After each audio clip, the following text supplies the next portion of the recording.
নেতা হুমকি দিয়ে বেড়াচ্ছে, বুঝে নিবে। আরে তোর পুলিশ বাপ যেদিন সরে যাবে তুই কোথায় থাকবি সেটাকে আগে। বাংলায় একটা কথা আছে, কাজের সময় কাজী, কাজ ফুরালে পাবি। আমার আগে এক্ষুনি আমাদের কংগ্রেসের সদস্য রবিউল খুব সুন্দর বলছিল, আমি 2016 সালে 12 সালে বিধায়ক পদ ত্যাগ করে তৃণমূলে জয়েন করলাম। 13 সালের 23শে ফেব্রুয়ারি এই তৃণমূলের প্রতীকে রেজিনগর বিধানসভায় আমি প্রার্থী ছিলাম। তো আমরা কংগ্রেসের সেই সময়কার নেতা মধ্যে অন্যতম এখানকার রবিনহুড নাকি হয়েছে, সবাইকে শাসিয়ে বেড়াচ্ছে। তার বাপ আমাদের সঙ্গে রাজনীতি করত, ওর বাপ রাজনীতি করত। আর এই 6টা অঞ্চলের সিপিএম এর তাবড় নেতা ছিল মুজাম সাহেব, কমরেড মুজাম সাহেব, রেজিনগরে বাড়ি। তার এমনি আত্মীয় স্বজন শক্তিশালী অনেক ছিল, তার মধ্যে তিনি 2টো না 3টে বিয়ে করে আরো আত্মীয় স্বজন প্রসার করে নিয়েছিল, অনেক বেশি শক্তিশালী করে দিয়েছিল। তো আমরা ও পার থেকে আসতাম।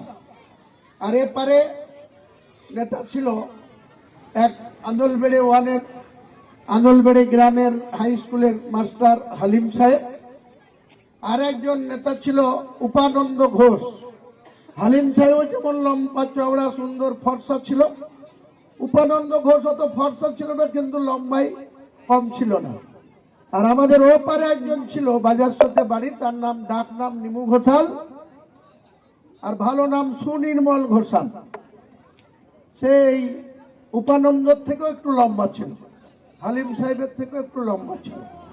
আর এখন যে নেতা হুমকি দিয়ে বেড়াচ্ছে, বুঝে নিবে। আরে তোর পুলিশ বাপ যেদিন সরে যাবে তুই কোথায় থাকবি সেটাকে আগে।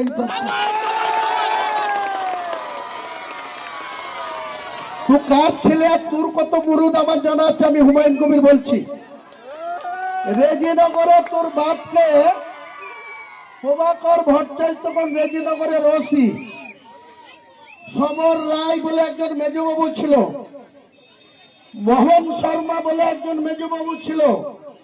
যখন তকিপুরের শফিক শেখ বলে কংগ্রেসের কর্মীকে খুন করে দিল সিপিএমরা তকিপুরে বাড়ি, আমি নারকেল বাড়ি থেকে আগেই মোটরসাইকেল ইয়াসদি মোটরসাইকেল চালিয়ে সরাসরি রেজিনগরে চলে আসলাম। এসে অবরোধ করলাম।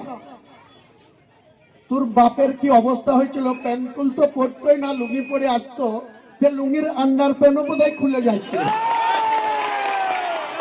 তোর বাপ আমাকে বলেছিল এখনো তোর বাপ জীবিত আছে, হাজির হয়েছে, জিজ্ঞেস করি যে ভাই এই মুজামের এখানে তুমি আন্দোলন করছো, আমরা এখানে পারবো না মুজামের সাথে মোকাবেলা করতে।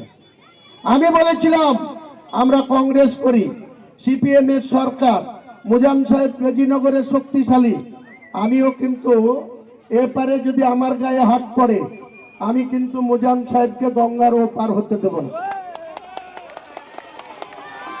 আর এই তোর বাপ তখন বলেছিল যে আমাকে একটু পুলিশের গাড়ি দিয়ে জয়নগরে পৌঁছে দাও।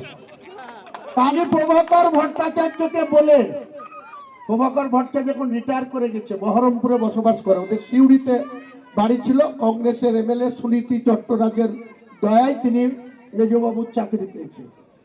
সে প্রভাকর ভট্টাচার্য ডিএসপি হয়ে রিটায়ার করে বহরমপুরে বসবাস করে, তার একটা ছেলে। এখানে যখন তিনি ওসি তখন ওর ছেলের বয়স 1 বছর, সে এখন ডাক্তার হয়েছে। আর একজন 2001 সালে এখানকার ওসি ছিল গৌতম চক্রবর্তী। যখন 2000 সালে বন্যায় লোকনাথপুর সহ পলাশী সহ NH-34 বেলডাঙ্গা সব এক মাজা পানি, গাড়ি ঘোড়া চলা বন্ধ, তারপরে রেল লাইন ভেঙে গেল, তারপরে গৌতম চক্র